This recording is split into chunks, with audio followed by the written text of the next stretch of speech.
updates from our research end of things. Hi, Kristen. So we have our team who are studying the Gulf Coast canines. Two of us are here today, Dr. Bresky and myself. We have a third member, Dr. Dana Morin. She was unable to make it, but she is leading our field component, mostly outside of Galveston at this point.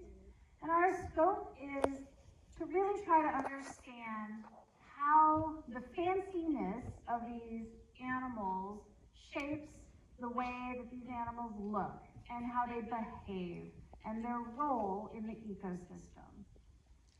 So I wanted to start with this picture of a red wolf that is from the North Carolina population, the only place you can see one of the 20 wild red wolves on the landscape.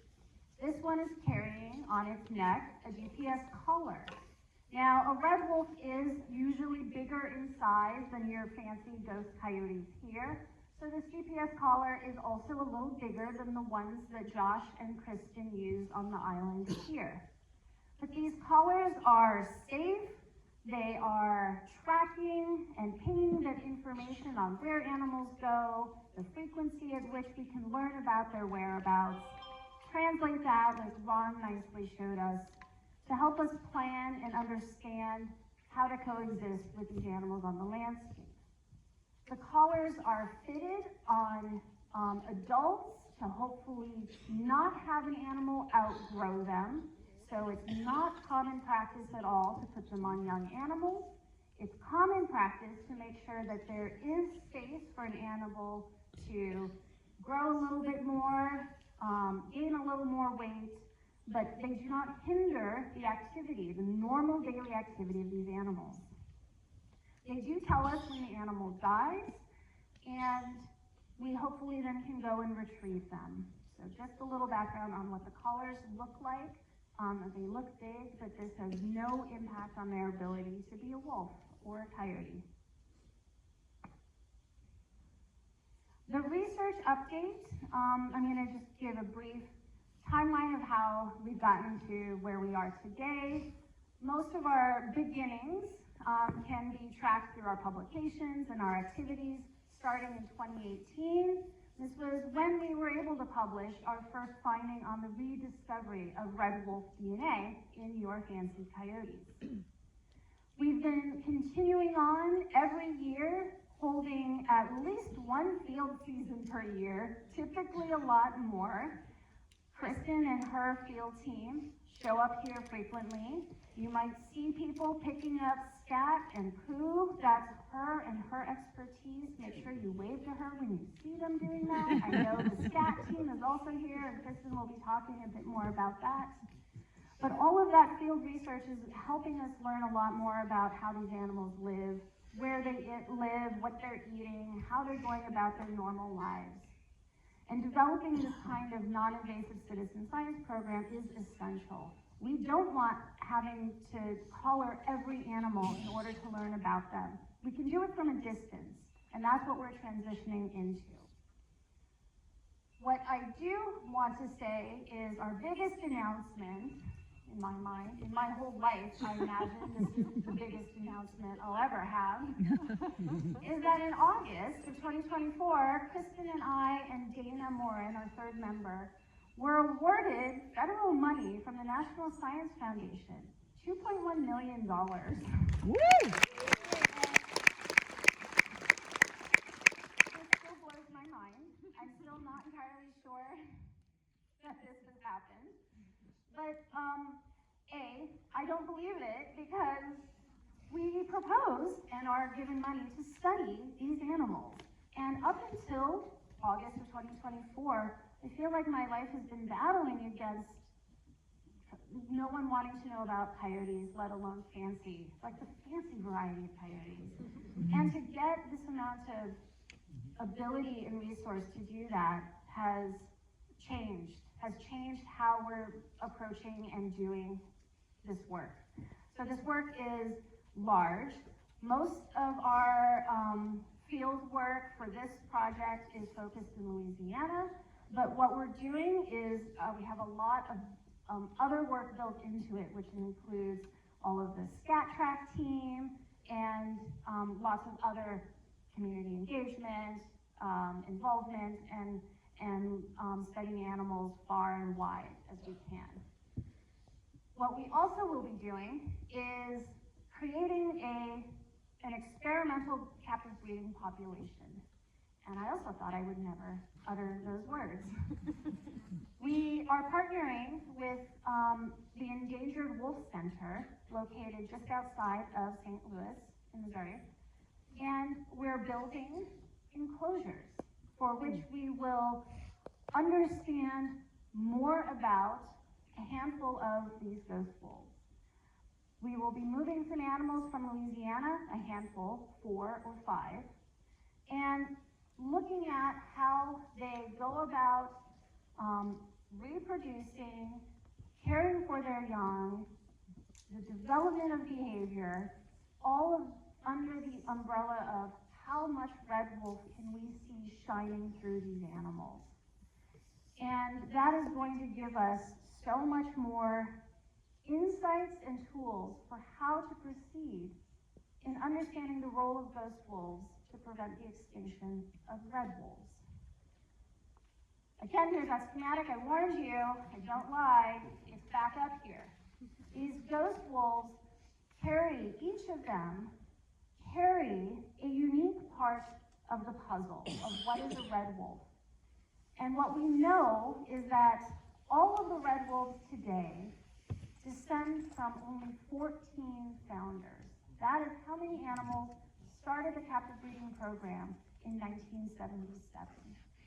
But we know that more than 14 animals of red wolves live ever in their existence. There's thousands and thousands of years of records in evolutionary history that more than 14 red wolves existed. And your ghost coyotes, ghost wolves here, carry many of those pieces of the puzzle that we did not know existed until 2018 when Ron entered my life. So this money will help us understand more about that history and how all of those bits and pieces of red wolf DNA got into these ghost wolves here. The thing that always is my life effort is to use words very specifically and define them. We love to throw around the word hybrid, and I would like to ask you not to do that. We do not have hybrids here. These ghost wolves are not hybrids. Hybrids are, or hybridization, this is a very specific term that when you understand the pedigree of that animal, then you can use that word. We typically think about dog breeds and hybridization. You mix one breed with another, you get a first generation offspring, that's a hybrid. And then you start having other fancy options on what to do with that first generation hybrid. I have some little chromosomes drawn up here to hopefully help. The very top line shows 2 animals. Since we're diploid, we each carry 2 copies of our chromosome, and the color of the chromosome is just referencing a genetic ancestry. There's blue ancestry and red ancestry. If you have a blue organism and it mates with a red, it has offspring that each carry 1 chromosome from blue and 1 from red. I would call this a first generation hybrid, and we can predict it should have 50-50 ancestry, blue and red. Now, the complicated part, which is what I love, and I can't believe this is my job, this is so amazing, I get to track what happens after that. So we see the middle line here, we now have a deviation. We have our first generation hybrid that ends up reproducing with a full-blown red organism. Because chromosomes are wonderfully complicated and they like to break and fuse together in really different ways, we have new sets of chromosomes that have more red ancestry, and that blue part has decreased. That's the second generation of admixing or mixed ancestry. We come down here to our last line and you'll see that all of our chromosomes are broken up into tinier and tinier blocks. This is now showing us that there's a much longer evolutionary history, that hundreds or thousands of generations of this mixing has been occurring. We don't see a new red colored organism coming in or new blue organism. But we end up seeing a lot of mixed ancestry animals reproducing with other mixed ancestry animals, and it's very complicated to try to tease apart that story. That last set of bands, that's what you have here. So they have very wonderful, complicated, long histories intertwined between coyote and red wolf DNA. Now, here's hot off the presses, everybody. We've elevated our research to sequencing entire genomes of these animals.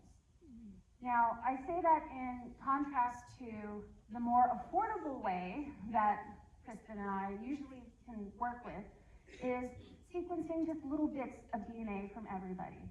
It costs me less, I get a pretty decent picture of what's going on, but we had a windfall recently, and we're able to sequence all 2 billion nucleotides of 25 animals. Yay! That's a lot of data, and it's really wonderful. But I distilled all of that into a few pie charts for you. Those 25 animals, if we split it down the middle, okay, my math is wrong, let's say 24 animals. 12 of those animals were canines that were sampled in 1974 from this area of the country. 1974 is roughly the year that the Fish and Wildlife Service said, we gotta go capture the last red wolves alive and move them into the protective custody of humans. And when they went out searching for those last wild red wolves, they captured a lot. They captured over 400 animals. And for each animal, they looked at it, they did some measurements, and they had knowledge, but they didn't have genetic assessment back then applied in this fashion. So each of those 400 plus animals they looked at and classified it as either a red wolf, a red wolf coyote hybrid, or a dog coyote hybrid. And most of those 400 plus animals didn't make the cut as red wolves. They disposed of them. Interpret that as you will. Of those 400 plus, they came up with 14 that ticked all the boxes of being a red wolf. Now I'll talk about the slide. These are 1974 animals. There's only a handful of pie charts. That's the DNA of some of those 400 animals that I have that was good enough, that survived this 50-something year journey in my freezer. And we sequenced their whole genome, and I've simply classified each one of those animals. There's 2 billion nucleotides. I've classified each of them by how much of their DNA matches coyote and how much matches red wolf. I'll have you guess which color of the pie slice means red wolf genetic ancestry, everybody? Red. Yes, red. So these are from 1974. The red is the red wolf genetic ancestry. Some of these look pretty darn good. They look pretty red wolfy. The one with an asterisk down there in southwestern Louisiana actually ticked the box for the federal government as red wolf. And she was sent to Tacoma and became one of the founders for the captive breeding program. And I think she ended up having like 27 puppies in the breeding program. So, yay on this mama. The other animals did not make it in. Some of them have pie charts that are equally as red. So, yeah, there's a little bit of challenge with the system, and looking back in time, we could have made some different decisions. But I want you to compare these pie charts with now another equal number of genomes we sequenced from 2 years ago. We have multiple animals on some of these locations. So again, by that founder with the asterisk in it, I've sequenced another 1, 2, 3, 4, 5, 6, 7, 8, 9, 10, 11 animals from the same locations. They don't look very different. There's some other pie charts over here with a pretty high amount of red on them as well.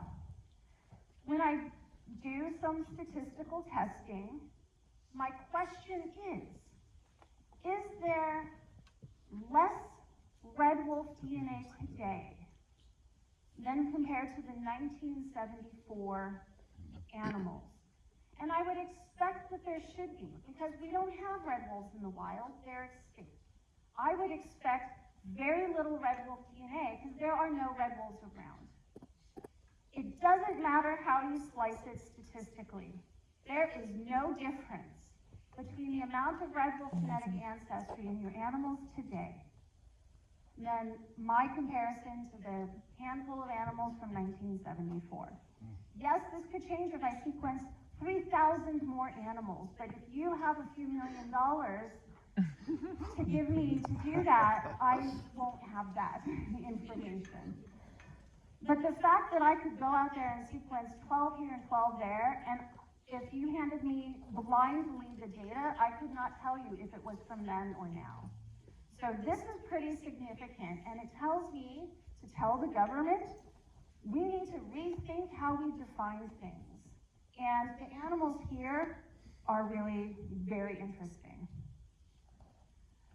We ask them the questions of what do we need to understand the animals we have today, how we define species, how we put them into categories needs to change. And what I think we have is a case for these fancy ghost wolves are carrying around pieces of the red wolf evolutionary history that we thought we lost forever. If we look at each one of these animals, I think we can piece together a story that's much bigger than what we even think we've had today. So another cartoon, because I really like trying to distill this stuff into really cute little cartoons.